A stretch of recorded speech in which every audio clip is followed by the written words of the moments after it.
l'actualité vue par un entrepreneur.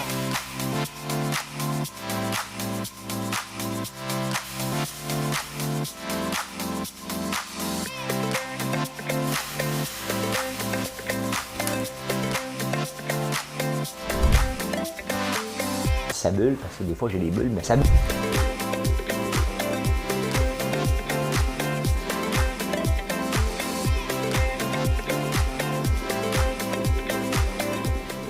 Essayer de faire un spectacle. Bon mardi matin, bon lendemain de veille, ceux qui ont écouté les élections tard. Bon, on est le 21 septembre. Bienvenue à En prenant votre café. On va essayer de faire un spectacle. Je suis en forme. Alors, on va parler des élections. Hein? On va parler des élections. Pas sûr que Trudeau est si perdant que ça, moi. J'ai une autre opinion là-dessus. Un gros contrat pour Hydro-Québec. Gros contrat. Les vidéos des non-vaccinés. On va vous parler dans le casse. Un peu. Tiens, une juge spéciale en Alberta. On va encore parler du papier de toilette. Ah, j'aime ça parler du papier de toilette. Ouais. Les incompétents. Le principe de Peter. Hein? Le principe de Peter, vous connaissez? On va vous en parler. Je le marque parce que je l'avais oublié de le marquer. Augmenter les taxes pour diminuer le cancer. Vous allez voir de quel produit je parle. C'est assez spécial. Hein? On parle de la lutte contre le réchauffement climatique et en même temps, on manque de CO2. Ça sert à quoi le gaz carbonique? On va vous le dire. Ah ben, des nouvelles de Fitzgibbon. Et Denis Coderre est dans ma face tous les jours maintenant. Voilà de quoi je vais vous parler ce matin. Mais avant toute chose, j'ai toute une toune. Mais avant ça, on va juste éteindre ce café-là. Ça va, si vous avez 50 ans, vous connaissez cette toune-là. Je vous dis tout de suite, ça va faire mal aux oreilles. Mais tu veux pas la manquer. Hein? Tu veux pas, parce qu'à la machine à café au bureau, là, ou au bureau virtuel aujourd'hui, le monde va parler de cette toune-là. Tu vas tellement l'aimer que tu vas faire un like, tu vas me laisser un commentaire, voir si tu as aimé la toune. Hein? Si tu n'es pas abonné à la chaîne, tu vas le faire. Ben voilà, c'est parti, Mme Cahouette. Elle n'existe pas, Mme Cahouette.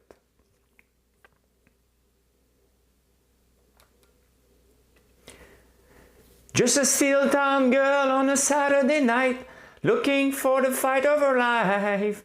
In the real-time world, no one sees her at all. They all say she's crazy. Looking rhythm to the beat of her heart, changing movement into life. She has danced into the danger zone when a dance becomes a dance. It can cut you like a knife if the gift becomes the fire on a wire between will and what will be. She's a maniac on the floor, and she's dancing like she's never danced before. Ah, j'ai de la misère avec mon diaphragme. C'est Michael Sambello. Hein? C'est un autre One Hit Wonder.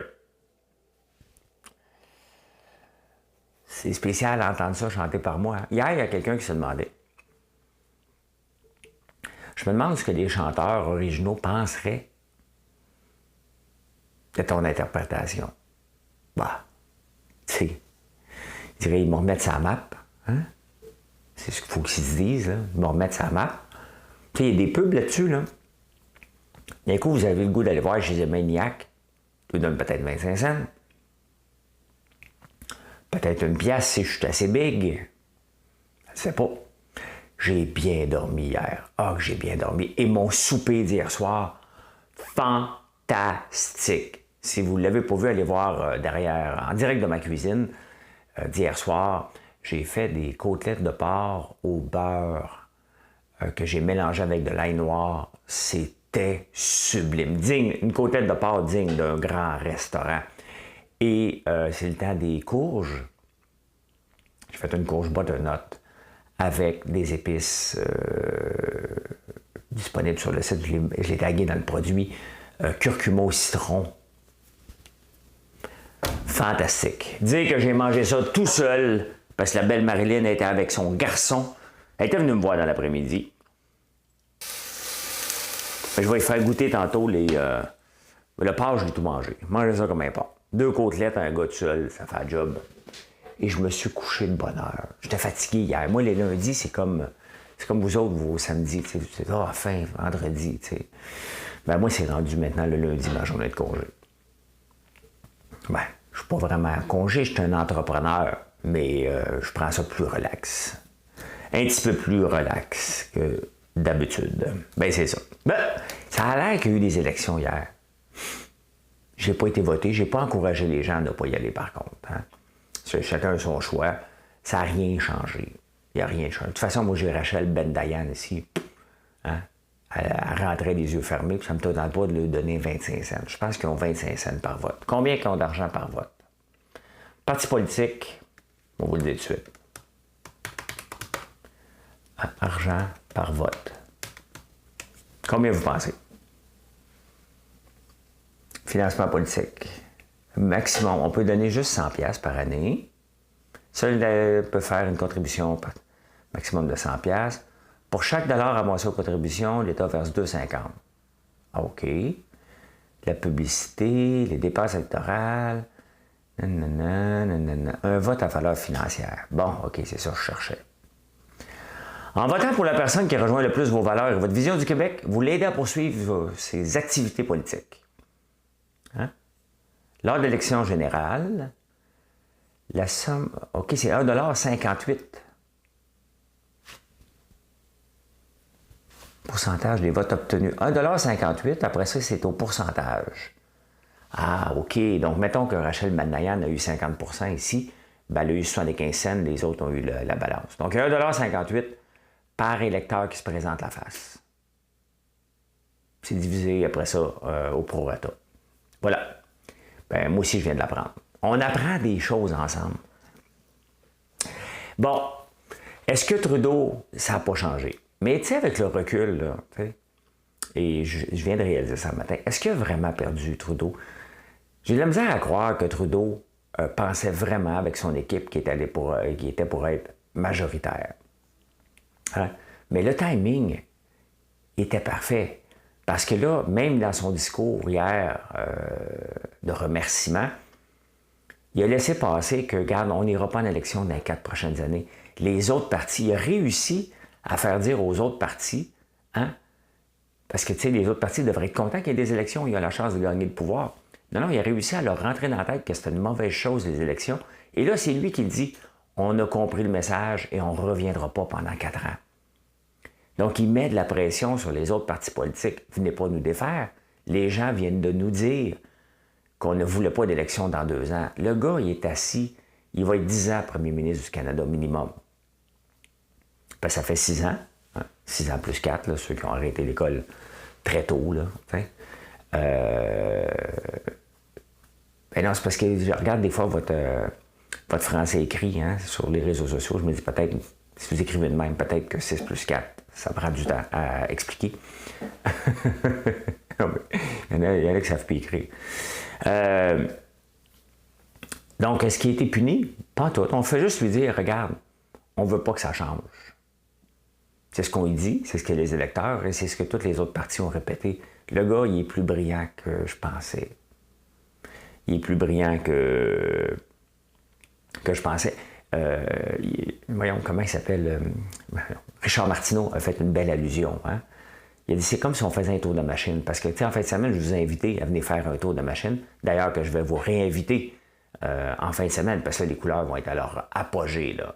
OK, dans mon coin, ça va être spectaculaire. Et je pourrais même dire, ça va être. Hein? Mais on va dire, ça va être. Je viens de faire la morale sur les cours de français.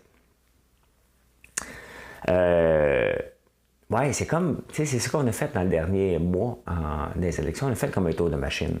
Un tour de machine, ça veut dire qu'on s'en va sur un nowhere. OK? Il n'y a pas de destination précise. On embarque de l'auto, puis on fait un tour de machine. Puis à un moment donné, tu dis, ben, gardons ça à la place à François Lambert. On arrête. C'est un peu ça. C'est un peu ça les élections qu'on vient de passer. Le gars est en selle, il n'y a pas un parti qui va oser le défaire. Il va dire, ben là, Trudeau, il va s'en servir. Les électeurs et les électrices du Canada nous ont bien dit qu'ils ne voulaient pas d'autres élections.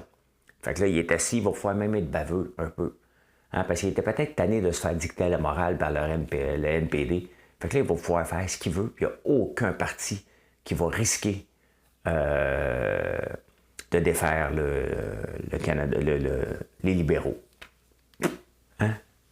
C'est assez beau, ça. C'est du grand leader. On va se le dire, là. Avec le recul, c'est un coup de maître qui a joué Trudeau. Pourtant, il n'y a aucun journaliste qui voit ça. T'sais, on le voit que la plupart des journalistes n'ont pas la graine d'entrepreneur. Hein? Parce que, comme entrepreneur, à un moment donné, tu prends un risque et tu joues sur les mots. Il a bien joué. Moi, je trouve, honnêtement, là, ça ne veut pas dire que c'est mon favori. Ça veut dire qu'objectivement, je trouve que Trudeau a joué ça de main de maître avec le recul parce qu'on ne sait pas ce qu'il avait dans la tête. Hein? On assume qu'il voulait être majoritaire. Ben, peut-être qu'il le savait. Probablement. Donc, bravo. Et là, le monde dit, ouais, mais attention, le François Legault, les libéraux vont nous punir parce que François Legault a dit de voter Parti conservateur. De un, c'est pas comme ça que ça marche. OK? C'est pas parce que Legault a dit voter Parti conservateur. On n'a pas voté conservateur, on a voté bloquiste, à part la région de Québec. Les Gaulois, hein? Les partis conservateurs à Québec, c'est comme des Gaulois, ils sont tous ensemble. Voyons. Pensez-vous que Justin Trudeau a avantage à pénaliser les Québécois il veut avoir le vote dans 4 ans? Il veut montrer que le Bloc québécois ne sert à rien. On va avoir l'argent des garderies, OK? Vous n'avez pas à vous inquiéter, on va tout avoir. Trudeau a avantage. Il veut revenir dans 4 ans, probablement. Et son leadership ne sera pas mis à mal, OK? Tout est correct, là. Tout est correct. Il ne sera pas défait. Le vote de confiance, il ne partira pas non plus. Tout est beau, là, tu sais. Tout est beau. Voilà. Ben, c'est ça. Il n'y a rien de changé. Donc, on continue à dépenser. S'il n'y a rien de changé, hein, c'est... ah ouais, le chèque. Attendez.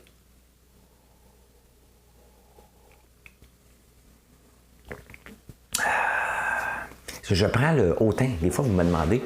Là, je suis sur celui-là depuis une semaine. Il faut que je le finisse pour ouvrir celui-là. Le mi-noir. Alpha. Espresso. C'est Alpha. Non, Alpha. Alpha. Je me suis trompé. C'est le Alpha que je prends. Très, très bon. Très, très bon. Parce que je suis un mâle. Pardon? Un mâle? Pardon? Alpha? Je suis le mâle dans la maison. Je comprends. Je suis seul. Un gros contrat pour Hydro-Québec. On ne sait pas combien. Moi, ça m'énerve quand une société publique ne dévoile pas les chiffres. On a un gros contrat de fourniture d'électricité pour la ville de New York. C'est excellent. Je pense que c'est la ville ou l'État, mais je pense que c'est la ville. On va construire des nouvelles lignes, ça va rapporter un peu, mais ça rapporte combien sur 25 ans? On break-even, est-ce qu'on perd de l'argent au début? On va-tu faire de l'argent à partir de la 10e année? C'est quoi le plan d'affaires? À combien qu'on la vend l'électricité? Comment ça se fait que notre gouvernement n'est pas capable de nous démontrer ça? Parce que c'est nous autres, les actionnaires. Les actionnaires d'Hydro-Québec, c'est nous autres, les citoyens. Donc, on n'est pas capable de savoir ça nous rapporte combien. Peut-être parce que la Ville de New York ne veut pas dire à ses citoyens combien ils ont payé. Mais je pense que ça va de soi qu'Hydro-Québec nous dise, regardez, on va faire 8 milliards. Sinon, c'est-tu une bonne nouvelle? Une bonne nouvelle en affaires, là, c'est combien ça rapporte. That's it. Je vais vous donner le lien avec Bombardier. Bombardier, quand il n'était pas capable de vendre aucun de ses... j'oublie le nom, c'est CRJ, là, c'est Siri. Hein? Si un chasseur, ça fait $1 bidder now, $2 bidder now, 3. C'est plus de succès que ça. Il y a quelqu'un qui me suit qui est encanteur. Une femme. Je veux qu'elle me donne des cours. Julie, c'est à toi que je parle. Mais on ne sait pas combien. Et ça me fait penser justement à Bombardier quand il avait vendu 75 jets, 75 avions à Delta. Ils les avaient vendus à perte, puis le contrat ne s'est même pas matérialisé à la fin. parce qu'il avait besoin d'annoncer une nouvelle. Donc, pourquoi Hydro-Québec ne le dit pas? On devrait-tu être content? Est-ce qu'on est en train de s'enrichir comme société? On ne le sait pas. Donc, moi, jusqu'à temps, un gros contrat, là, moi, je peux vous en décrocher un gros contrat. Dans n'importe quoi. Je peux vendre n'importe quoi à perte. Je peux faire augmenter mes ventes là, rapidement dans mes bougies, dans mes savons, en les vendant. Mettons un savon, là, ça coûte cher faire du savon artisanal, là, puis on a quand même des très bons prix. Mais mettons, je me dis, hey, moi, vous le vendre 57. Et vous allez me dévaliser en le temps de le dire. OK? Popcorn va vous dégager 25 cents. That's it. Vous allez penser que je fais de l'argent encore. T'sais? Mais vous allez l'acheter en tabarnouche. Mais c'est ça. C'est pas comme ça que ça marche. En affaires, il y a une seule et unique règle, combien ça rapporte. Sinon, c'est pas un bon contrat tant qu'on le sait pas. T'sais, quand on voit une entreprise qui est vendue pour 100 millions de dollars, vous pensez que le propriétaire derrière, le dirigeant, vient de se mettre 100 millions dans les poches. Normalement, l'entreprise est endettée de 98 millions. Il n'en reste pas tant que ça. Un coup que tu as payé l'impôt, il n'en reste pas tant que ça. OK? Il n'en reste pas tant que ça.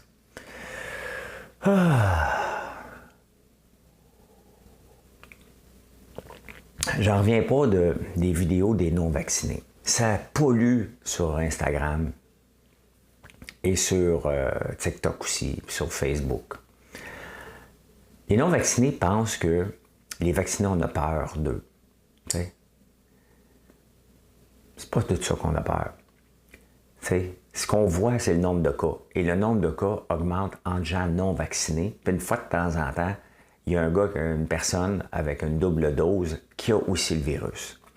On s'entend si j'ai le virus de la grippe, hein, qu'on doit recevoir à chaque année, le vaccin, si je l'ai. Le H1, je pensais à H1N1. Bon. C'est beau. Ben, le vaccin de la grippe, là, on le sait que c'est le temps de l'année là, qu'on va avoir notre vaccin. Personne ne chiale qu'on a le vaccin chaque année parce qu'il est bon que pour cette version-là de la grippe.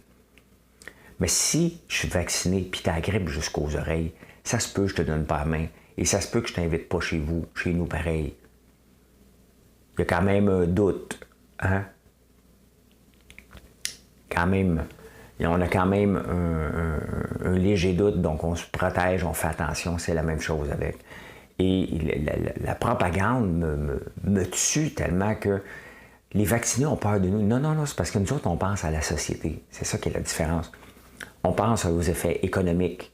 On pense aux effets sur le système de santé qui craque lorsque vous devez aller à l'hôpital. Lorsqu'on doit, même nous, les doubles vaccinés, y aller à l'hôpital. Puis on se rend compte qu'il n'y a pas de place pour nous autres parce qu'il y a trop de gens qui ont attrapé la COVID. C'est de ça qu'on a peur. On pense à toi. C'est ça qu'on fait. On pense à toi.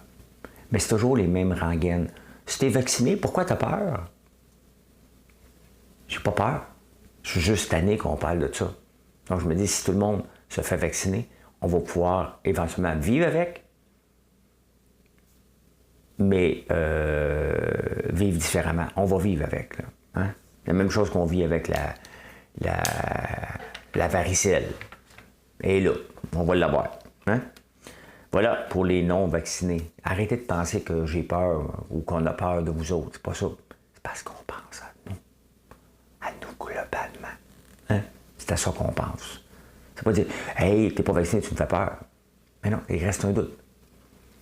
Il reste un doute. Voilà. Hey, aimez-vous ça, vous autres, jouer au solitaire? Ça fait longtemps que j'ai pas joué au solitaire. À Big Brother, on ne faisait que ça. Jouer au solitaire. C'est le seul jeu qu'on avait. On n'avait pas beaucoup de jeux. Et ça nous permettait d'écouter des conversations. Parce que jouer au solitaire, c'est facile. Hein? Richardson a joué à tabarnouche. Kim a joué. Moi, j'ai joué un petit peu. À la fin, Manu n'était plus capable, il jouait. Il ne faisait que ça. Hein? Je pense qu'il a pris 4 jours avant de gagner une game. Il a hurlé quand il a gagné. Puis quand il a gagné, c'était la journée où j'avais un défi. Je disais des phrases complètement niaiseuses à tout le monde. Il fallait que je lui dise, à lui, « As-tu déjà bu ça, un verre de sueur, pendant qu'il joue aux cartes? » Hey, mais non, c'est dégueulasse. Puis il me dit, « Man, c'est dégueulasse. » Je sais même pas pourquoi tu me poses cette question-là. Ben, c'est parce que je viens d'avoir ma réponse pour m'en sortir. Là. Fallait que je dise cette phrase-là. As-tu déjà bu un verre de soir? C'est dégueulasse. J'en parle, puis j'ai le moton qui monte. Puis c'est dégueulasse. Genre, moi, j'ai déjà fait ça avec mon cousin, ben sous. On est allé courir, puis notre chandail, puis on a bu ça, puis on riait. C'était pas vrai, là. Il me dit, man, t'es dégueulasse. Puis 2 minutes après, il fait, hey, j'ai gagné au solitaire. Ben écoute, je me demande si la juge en Alberta, dans un procès, en cours d'appel, je pense, joue au solitaire en écoutant. Elle, là, hein, elle s'en balançait de ce qui se passait. C'est parce que les juges, la plupart du temps, là, ils savent déjà d'avance leur décision avant de se présenter. Ils ont lu, ou il y a quelqu'un qui l'a lu pour eux autres. Ils savent déjà. Puis là, elle s'emmerde. Elle dit, je ne vais pas écouter ça pendant 3 jours. J'ai déjà ma réponse. Elle a décidé de jouer au solitaire, puis elle s'est fait pogner. Tu sais, s'il y a quelque chose qu'on se rend compte dernièrement, c'est la compétence des juges. Il y en a qui sont compétents, il y en a qui sont vraiment incompétents ou ils s'en balancent de leur métier. Hein? Sincèrement, là. Tu sais, quelqu'un qui se ramasse en cours, peu importe les raisons, c'est du sérieux. On ne veut pas aller là, personne. Là. C'est qu'on ne s'entend pas et où il y a un litige ou une mauvaise interprétation, puis on s'attend à ce que les juges soient impartials, bons et meilleurs que nous autres dans le jugement, point final. Que tout le monde amène des arguments, puis eux autres sont capables de dire, regardez, moi je vais regarder ça froidement. Pendant ce temps-là, elle joue aux cartes. Elle dit, je les écoutais pareil. Ben, je viens de le dire, à Big Brother, c'est vrai qu'on vous écoutait pareil là, quand on joue aux cartes. C'est vrai. Mais on ne participe pas. On écoute. Elle doit participer après. Hein?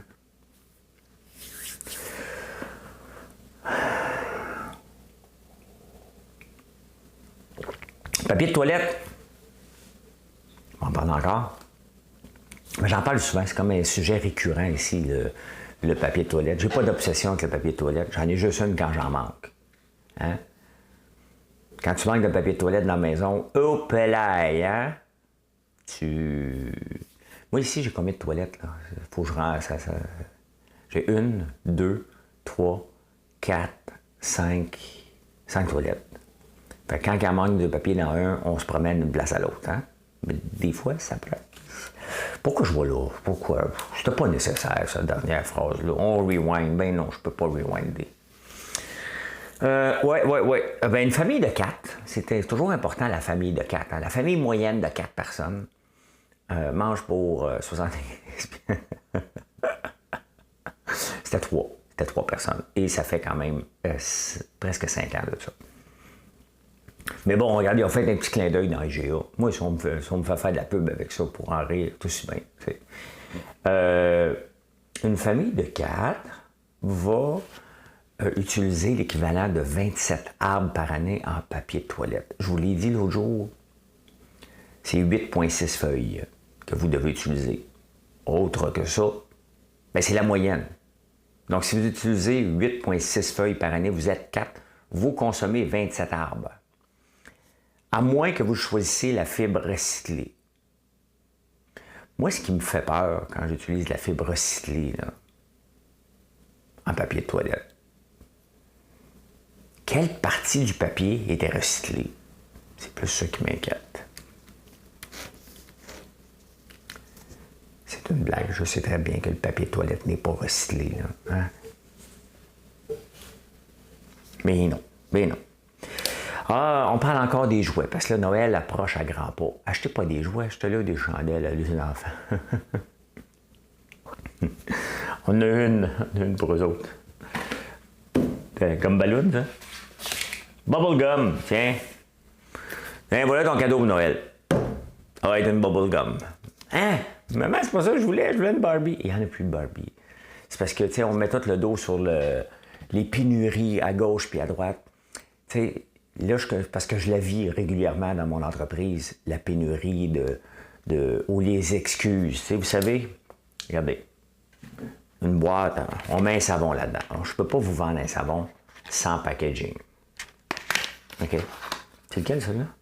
Miel et fleurs. Ah, ben, je suis en boîte, épais. Ah, que ça sent bon. Miel et fleurs de pommier. Donc, une boîte qui arrive comme ça, on les fait imprimer. La boîte, elle arrive comme ça. OK? Comme ça. Puis là, on en commande 2000 de chaque ou 1000 de chaque. Et pour économiser, on l'en fait faire en lot. T'sais. Et là, il y a quelqu'un, il y a vraiment quelqu'un qui est payé chez moi, qui fait ça. OK? Qui fait la boîte, qui prend le savon, qui le met dedans. Puis un coup que c'est dedans, là, on peut le mettre sur le site puis vous le vendre. Si la boîte n'est pas là, j'ai pas... je peux pas vous le vendre. Donc là, j'ai des savons, pas de boîte. Je les emballerai pas cheapo, ce qui fait notre marque aussi, et ce qui est important dans le packaging, c'est que ce soit simple, efficace, et que ce soit beau, que vous soyez fiers quand vous recevez un savon, et que vous en parlez à tout le monde. Regardons la belle boîte. Vous parlez beaucoup de la boîte, en plus de la senteur. Et c'est comme ça. Tous les savons sont vendus en boîte, by the way. C'est la plupart des savons commerciaux. Je parle de Barbie parce que là, Barbie Resto Bar Grill, c'est la même chose avec les bougies. Là, les imprimeurs disent tout, « Ah, j'ai une pénurie de boîtes. Ah, j'ai une pénurie. » Mais quand il a pris mon contrat, il n'y en avait pas de pénurie. Il était content. Hein? Lui, il calcule, OK, 19 bougies, 19 chandelles, ça fait 38 fois 2000. OK, j'y charge tant. C'est un contrat probablement de 50 000 $. Il est content. Hein? Il prend. Il dit, hey, je ne laisserai pas passer ça. Il dit oui. L'entrepreneur doit dire oui, presque à tout. Puis là, le monnaie n'est pas capable de livrer. Parce qu'il est incompétent. C'est pas parce qu'il y a une pénurie de carton, là. Il n'avait pas la pénurie quand il a dit oui le contrat. Mais là, il a manqué de staff. Il a manqué de ci. Il a mal géré. Il a repoussé. Il a repoussé un petit peu. Vous savez que dans les entreprises, je ne connais pas cet imprimeur-là. Moi, je ne peux pas faire avec. C'est Marilyn Pipou Design qui travaille avec ces gens-là. Moi, je ne sais même pas le nom de l'imprimeur. Si vous me demandez avec qui tu veux imprimer, je ne sais pas. Okay? Mais on s'en fout parce que c'est la même chose dans les chaudières qu'on attendait l'autre jour. Ce qu'on se rend compte en ce moment, c'est que le principe de Peter est appliqué à full pin. Hein? Le principe de Peter, c'est quoi? C'est que dans une entreprise qui est gérée par l'ancienneté et la promotion interne, tout le monde atteint son degré d'incompétence. Donc, plus l'entreprise est vieille, à un moment donné, tout le monde devient incompétent en utilisant ce principe-là. Pourquoi? Parce que moi, je suis peut-être très, très bon dans un poteau. Hein? Les gens de Belle étaient fiers de dire ça. Moi, je travaillais dans un poteau avant. Maintenant, je suis gestionnaire. Je fais, oh boy, t'étais mieux de travailler dans un poteau, toi. Hein? Donc, on devient... C'est pas parce qu'on est bon dans quelque chose qu'on est bon à un autre niveau. C'est pas parce qu'on monte les échelons. Tout le monde, sans exception, dans ce qu'on fait, on a un degré d'incompétence, tout simplement. Et c'est ce que je vois, c'est ce que je réalise en ce moment. C'est pas juste une pénurie. Okay? Il y a une pénurie, définitivement. Mais la pénurie a le dos trop large après un an et demi. Regardez, j'appelle... Ma banque, c'est la RBC. À toutes les fois que j'appelle la RBC, c'est quoi leur message? Hey, ça fait 18 mois là, qu'on est en pénurie, on est en pandémie. Le message, bienvenue à la RBC. Veuillez noter qu'en raison de la COVID, ça peut prendre un petit peu plus de temps à vous répondre parce qu'on travaille de la maison. Simonac, tu as ton laptop, ton téléphone. Quel message, imbécile. Hein? Ça fait 18 mois que tu aurais pu t'arranger. Tu travailles-tu à la maison? Ou tu es dans ton jardin en train d'attendre des appels? C'est une différence. Là. Fait que c'est ça. C'est ça. Il y a plus, il y a une pandémie, il y a une pénurie de main-d'œuvre, mais tu sais, dans le centre d'appel, là, en 2003, on avait de la misère à recruter, il y avait une pénurie de main-d'œuvre. Il y avait une pénurie de programmeurs en l'an 2000. On est en 2021, il va toujours avoir des pénuries dans des marchés en croissance. Toujours.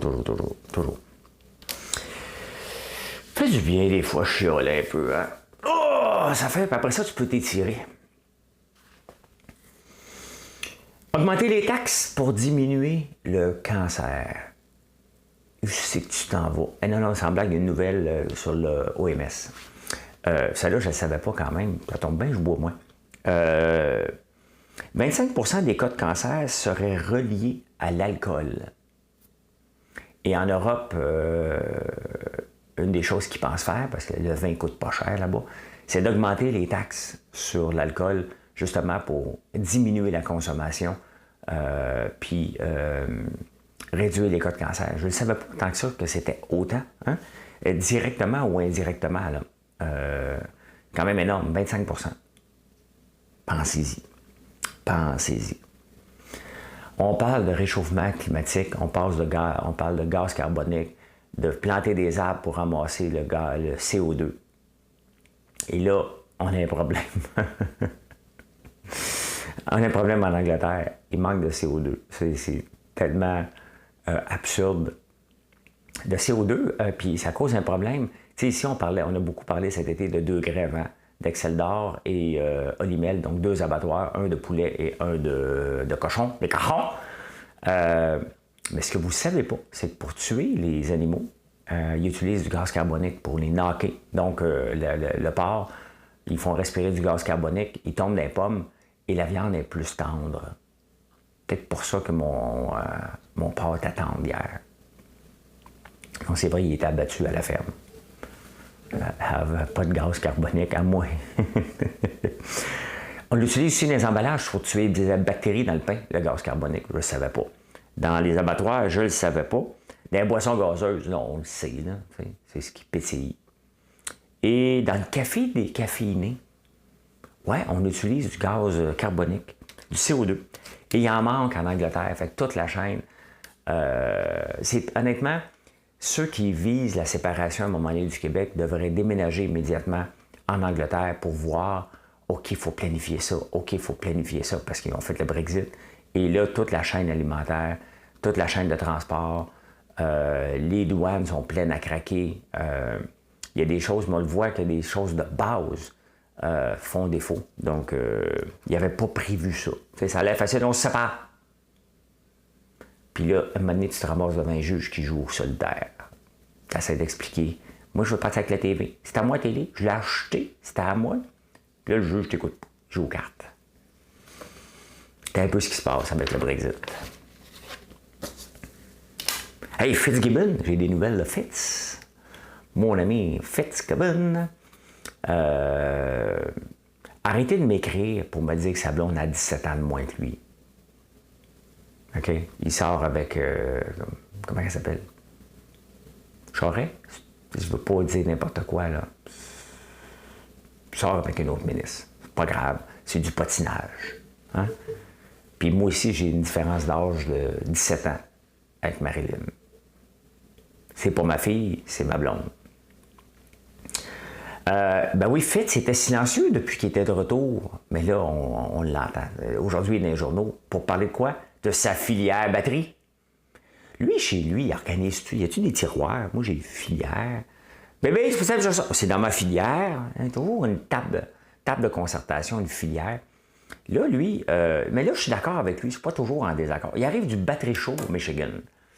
Hein? Là, je peux le dire Michigan parce qu'il est allé aux États-Unis. Puis on dit pas Michigan, là-bas, on dit Michigan. Quelle ville qui est au Michigan? C'est parce qu'on parle d'un État. Michigan. Cities. Les Indians de Cleveland. Ah, c'est ça. Detroit. Ah oui. Grand Rapids. OK, Detroit est au... J'avais oublié. Ben oui, Detroit, c'est pour ça qu'il y a un batterie chaud. Hein, parce que là, les autos, il y a beaucoup d'autos qui sont faites là-bas. Puis justement, hier, il y avait un reportage qu'eux autres aussi se doivent de se moderniser s'ils ne veulent pas perdre leur usine d'auto, puis les moderniser aux autos électriques. Donc, il est allé là. Puis là, des fois, on capote ici parce qu'on dit, il y a un Chinois qui a acheté une mine de lithium, puis les Chinois investissent, puis l'autre investissent ici. Puis il dit, c'est pas grave, ça, on s'en fout, tu sais. L'important, c'est que ce soit ici, c'est vrai. Ça serait le fun que ce soit Québécois. Les Québécois pour les Québécois, c'est le fun. Mais on n'a pas de scène. Puis on ne veut pas que le gouvernement en mette trop dedans. Fait qu'à un moment donné, il y a quelqu'un qui doit en mettre, puis il y a quelqu'un, des gens ont plus confiance en nous. Nous autres, on est brûlés avec les mines. Hein? Puis quand on entend filière, nous autres, on le sait ici que ça s'en va dans le trou. La filière popcorn, ça existe-tu, ça? Il y a plus un cartel du popcorn, tu sais. Dès que je parle de popcorn, ça m'attaque de tous bords côtés. Mais tu sais, ça me fait penser, puis c'est vrai, hein, quand on parle des mines, on a toujours peur des étrangers. Lisez les nouvelles financières avec des startups en technologie. Hein? Dès qu'on reçoit une scène des États-Unis, la Silicon Valley, hey, ça fait des nouvelles. Une firme de Silicon Valley investit, mettons, dans BoostMe. Et là, ça fait les manchettes, là. OK? Parce que c'est les Américains qui ont acheté une compagnie. Parce que c'est ça qu'ils font. Ils investissent pas, là. Ils achètent. On aime ça changer de mot. Mais lorsque vous entendez le mot investir, ils achètent une compagnie pour la flipper ou la déménager éventuellement, ou rester ici parce que c'est du cheap labor.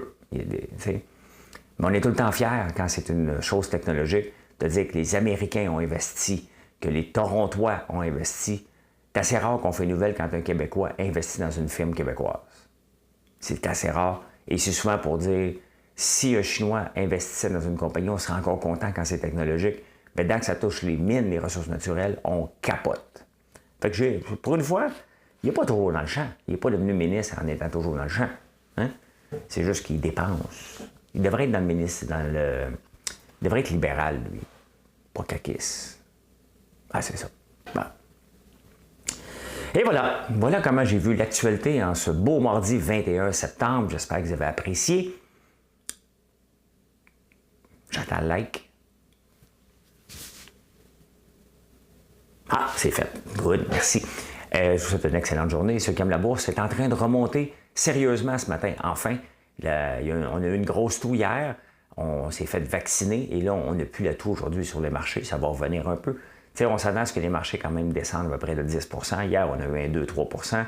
La semaine passée, on avait un 2-3 %. On est déjà rendu presque à 10 % de dégringolade par rapport au sommet. Donc, on vient d'avoir une correction dans le dernier mois, sans trop s'en rendre compte, à part qu'hier, ça fait du bien. Ça fait du bien. Ça épure le marché. Et je le vois parce que il y avait un peu moins de gens qui m'écoutaient hier en direct sur le day trading. Vous avez peur, vous avez plus de scène d'après moi. Hey, bonne journée. On se reparle plus tard, justement, en day trading à 9h25. Bye tout le monde.